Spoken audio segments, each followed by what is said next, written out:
you guys knew you had a hit on your hands once it aired. While you were shooting those first 2 episodes, though, shooting that pilot, did you have any idea this was going to be a special thing that you were working on? Yeah. Because you have Yeah, go ahead, Julie, please. Well, you said it. You had so much fun doing it. Every single actor that did in these roles said it was the best role of their lives.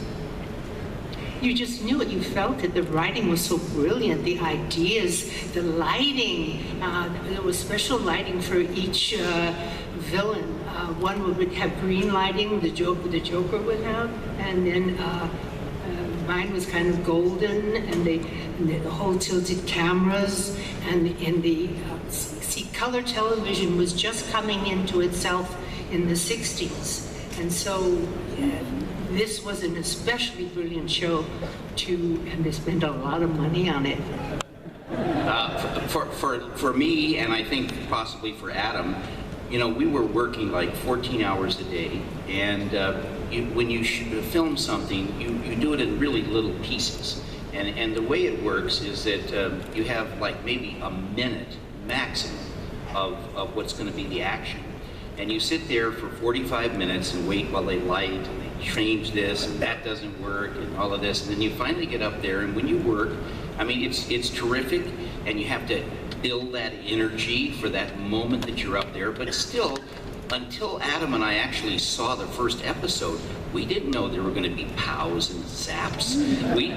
And when you're in front of the camera with the lights in your eyes, you can't see all that terrific lighting that Julie was describing. So for us, when we actually saw the first episode and we saw all these little pieces that we spent 6 weeks in filming, double takes and triple takes, all of a sudden it came alive, and it's spectacular. And it was spectacular for me, and I think it's because Batman, our series, worked, that it has stayed for generations, for you guys growing up, and for your kids and their kids, because it works and it's very special, and there's a lot of love and heart that all of the performers and the crew put into this show. It's very special.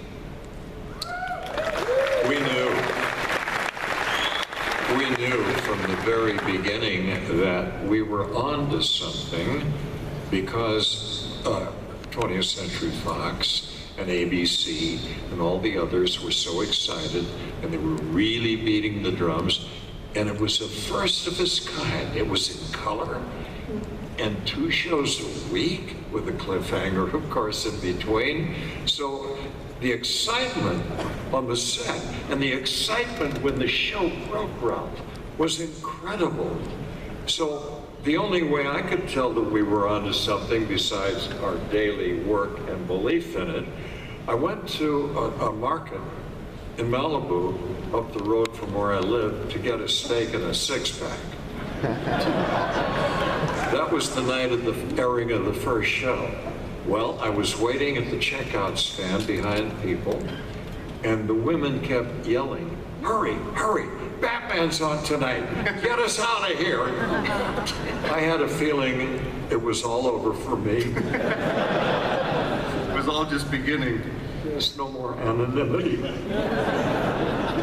We were talking about some of the bonus features available on the box set of the Blu-ray DVD box set. I want to show you a little piece of one of them. This is called Batmania Born. Again, this is looking about the art behind the fiction. The extras are really going to make Bat fans happy, I think. Here's a couple minutes from Batmania Born.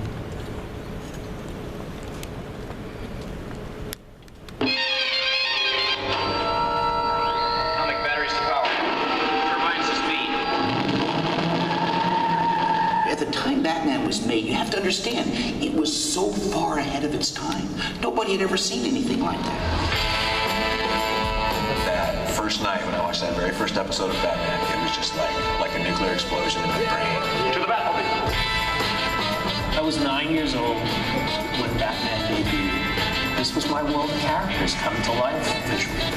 I didn't realize the show was meant to be a spoof or anything. I just took it straight. The subtleties of Batman 66 just flew over my head. But all I knew as a kid is that I was attracted to the action, the color, the fights. I remember the exciting opening theme, the exciting song, and the adventures with Batman and the cliffhanger ending and the Batmobile and all the trappings of the Batcave, and you just couldn't help but to get all caught up in the excitement of the world that was created.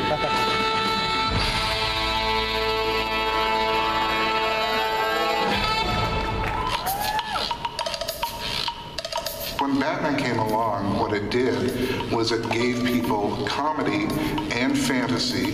It gave people a little bit of grit and a little bit of detective stuff, and superhero element all kind of put into one. Holy explosion! This is probably the most fanciful world that I had seen on television. There was nothing else on like it at the time. I mean, the 60s TV was kind of interesting. I mean, you had things like Star Trek and Voyage to the Bottom of the Sea and Man from U.N.C.L.E. So there was a lot of like kind of fantasy-oriented TV shows, even the sitcoms, like I Dream of Jeannie and Bewitched. It was all kind of, it was all a little bit sci-fi, a little bit fantasy. But Batman was like the first show that like literally embraced the whole specific superhero genre. The archetypes that were super popular were cowboys, detectives, base explorers. So I think Batman kind of had a little bit of everything. You looked at his interplay with Commissioner Gordon and the police force, and he was very much a detective and a cop. Sorry, citizen, police business. You better move along. There were detective shows like Dragnet where the good guys catch the bad guys. And there were westerns on TV, which is good guys and bad guys. And that's what Batman is. Good, even though it's sometimes sidetracked. Always.